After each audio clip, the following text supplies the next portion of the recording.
Very excited right now to be joined by the ninth-year head coach of the Duke Blue Devils, Chris Pollard. And Chris, welcome back into the show. Bubba, great to be back on with you. Thanks for having me. Absolutely. Appreciate your time, Coach. Obviously, this is always a busy time of the year, but even more so with all the logistics having to be worked through with the current COVID-19 pandemic. But right off the bat, let's just talk about the elephant in the room with COVID-19. Over the last 10 months or so, just talk about how your program has handled that. I've heard a lot of coaches talk about how chemistry is better than ever before. You know what? It's interesting. I think that our on-field chemistry is very good. I think we've had more time together than maybe we've had in any other fall and so far in the preseason. You know, with the NCAA recruiting dead period, our coaches aren't out on the road recruiting as much, so they're there at practice every day. With COVID shifting most of our players' classes online, you know, we have less class conflicts than we've ever had. So more coaches and more players there day in and day out has made for some really competitive, really productive practices and scrimmages. I think what we miss, Bubba, is that chemistry that comes from the time that guys can spend away from the field together. We've certainly got, some makeup that needs to happen in that area, but I've been pleased with the on the field development so far in this unusual school year. Coach, taking a look at your roster, obviously some changes in terms of NCAA eligibility and so forth with quote COVID seniors.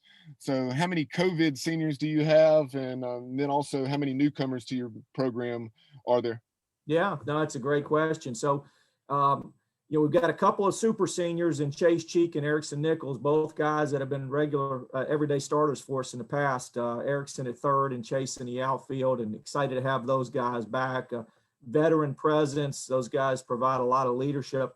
We were also fortunate because of COVID that with the 5-round Major League Baseball draft, Mike Rothenberg and Joey Loprofito, two guys that any other year would have been gone to professional baseball, they're back with us.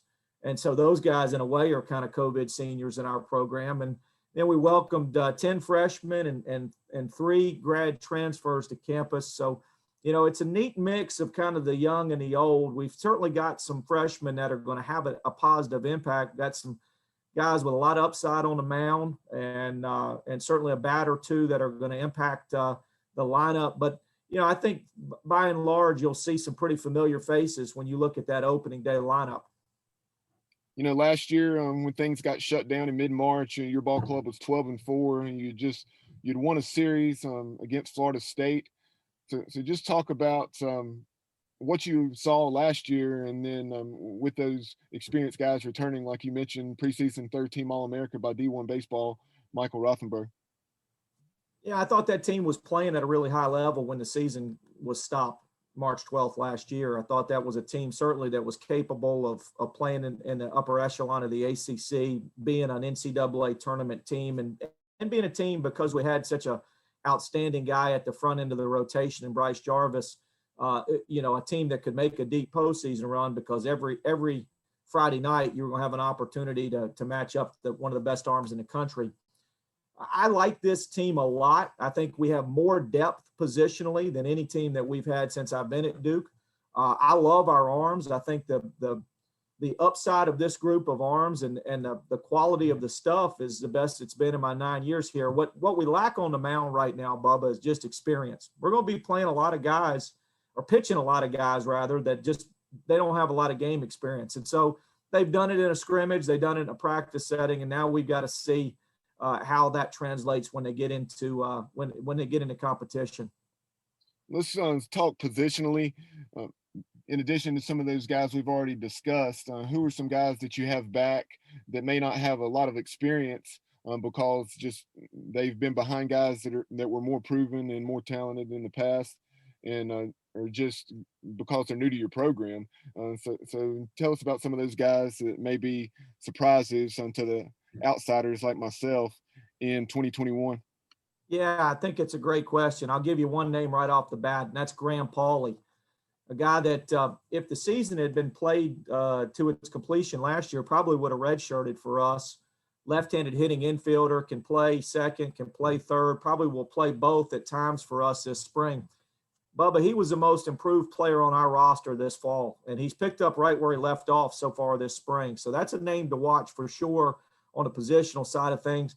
You know, guy, it's a familiar name, Chris Crabtree. He was MVP of that Athens Regional in 2018. Had a solid sophomore campaign, and then got off to a slow start in 2020. But he made some what I think are really positive changes to his swing. Really adjusted the mechanics of his swing, and he had a heck of a fall. He's a guy to keep an eye on. One of those transfers, a guy named Peter Matt, who was an all Ivy League player at Penn, and had gotten off to maybe what I think could have been an All-Americans type start to the 2020 season. He's showed some really electric flashes for us positionally. And then on the mound, Marcus Johnson, a guy who was really starting to come into his own last year as a freshman out of the bullpen, has made a big jump in velocity and his level of competitiveness. And he certainly has played his way into competition for a weekend role. Another name to keep an eye on is Luke Fox, who is a left-handed freshman out of Waukesha, Wisconsin, up to 92, throws a lot of strikes. He's certainly very much in the mix for a starting job. And then at the back end of the bullpen, guy Billy Seidel, who redshirted for us last year, he was coming off Tommy John surgery. And so we knew coming in last year that he was going to redshirt. But, man, he's been special since he's been back fully cleared to go. Up to 96 on the mound, has a really good breaking ball, throws a lot of strikes. And you could see him coming in there in the 8th or 9th inning to close out ball games. You talk about the luxury of having a guy like Cooper Stinson last year. In 4 starts, he was 3-0 with a 0.42 ERA.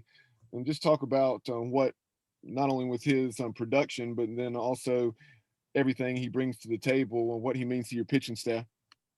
Yeah, you know, Cooper's tremendous start got overshadowed a little bit by Bryce. Bryce certainly deserved all of the attention he received, but Cooper, you look at the numbers, his start to the season was every bit as good as Bryce's in terms of the numbers that he was producing.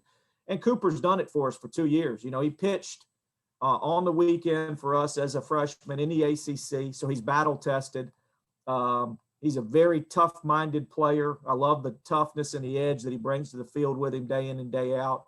And so that combination of toughness, experience, and being battle tested, I think, you know, certainly that's a luxury to have a guy like that on your staff. Switching gears, Coach, taking a look at the schedule, so many logistical issues having to be worked through, whether it's testing protocols, you know, on a university, local, state, et cetera levels.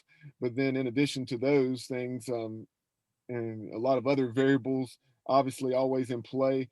So just talk about how the ACC is handling things, and then also how you're approaching it from a non-conference perspective. Yeah, I think the ACC has done a great job under difficult circumstances, and I would be remiss if I didn't point out what a tremendous job that Duke has done of keeping these athletes healthy and giving them an opportunity to be out on the field and competing.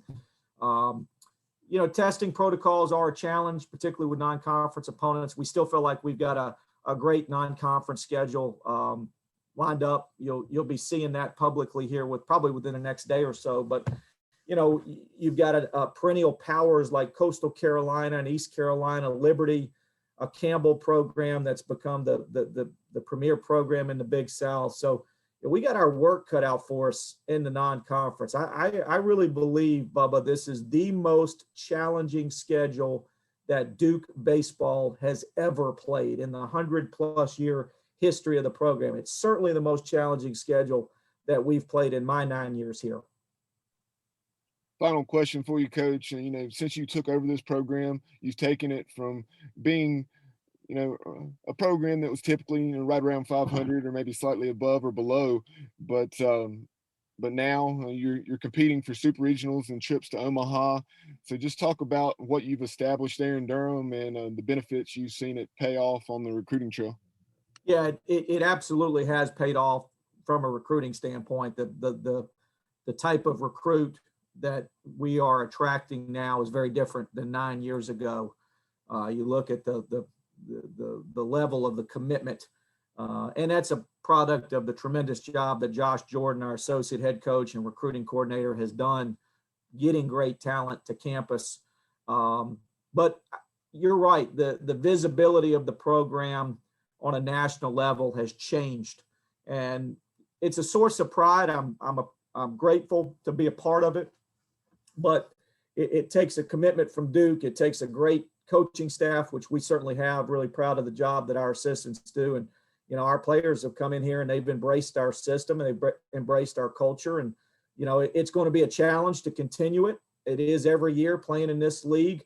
I always tell people you can play well in the ACC and still lose. So that's what makes this such a great league. And so we got our work cut out for us, but we embrace the expectations. We don't shy away from them. And if you've got expectations heading into a season, it means you've been doing something right. As always, Coach, we appreciate the visit. Certainly would love to have you back on sometime during the season if time allows. But best of luck to you and the Blue Devils in 2021, and we'll talk to you soon. Appreciate you, Bubba.